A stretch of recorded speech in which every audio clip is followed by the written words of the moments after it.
Academic research is intense and demanding. It requires a great deal of energy, effort, and committed action.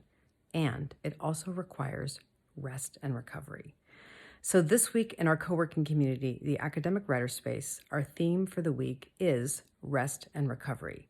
And in our writing retreats this week, we have 24 sessions coming up this week. If you're coming to co-work with us, here are some things to think about. These are, of course, also things you can think about in your life just generally, which is, how are you caring for yourself? How are you giving yourself space and time to rest, recover, decompress, unwind, connect with other people, connect with yourself, and regulate your nervous system? How is that happening in more of a macro way? What are the kinds of things that you're doing with friends, with family, your own time for maybe your own movement practice, or your own meditation practice, or time in nature, time with certain people, whatever it is that really does help you feel like you get to come home to yourself, remember that you have a body, move out of that more fight or flight, rushing, hustling, getting things done, and be like, hello, how are you? Checking in with myself and giving yourself a chance to actually take pleasure in life, take pleasure in our relationships, take pleasure in our own experience of being human, so that we can receive, in a sense, the nourishment and hydration that time away from our work can provide, so that we can come back to our work better nourished, better energized, we're ready to engage with our work because we have actually rejuvenated ourselves. That is necessary.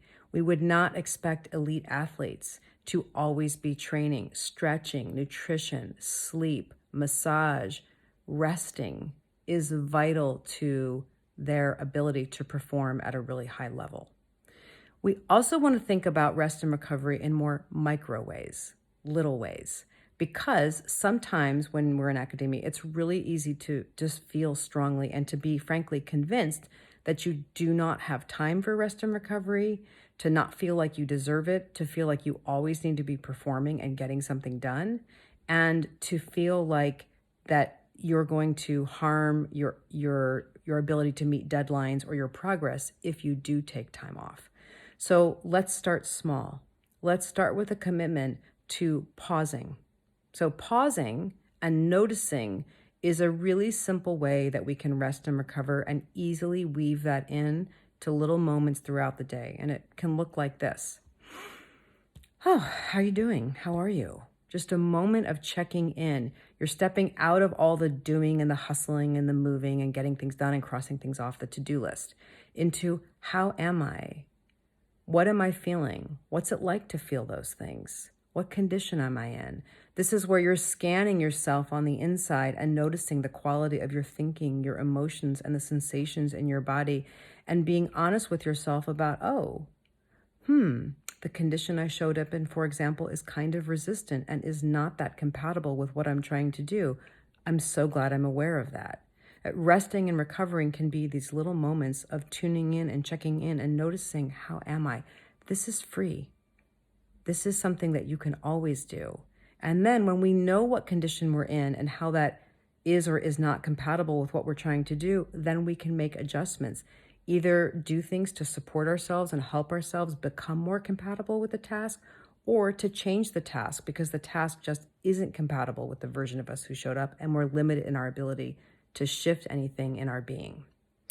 So I am excited to talk with you about rest and recovery, about doing things like taking walks and observing the movement in nature, because nature has a lot to teach us, by the way, about our own internal pacing, taking technology breaks. It's really hard to rest and unwind when we're constantly connected, when we aren't able to drop into ourselves because we're always out here in a phone or on the computer or over engaging with our work. And remember, rest and recovery is vital. It is vital to your work performance. And if you've not been performing in a way that you're finding satisfying, a place to look is, how much meaningful rest and recovery am I getting? Am I getting, in a sense, the nourishment and hydration I need to be able to show up and do intense and demanding academic work?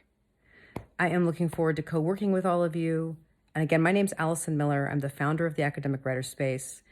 It is my greatest joy to co-work with academics and support them in working in a way that truly works for them, that produces results, helps you make progress reliably, and feel like your well-being is a priority and that you are actively caring for yourself.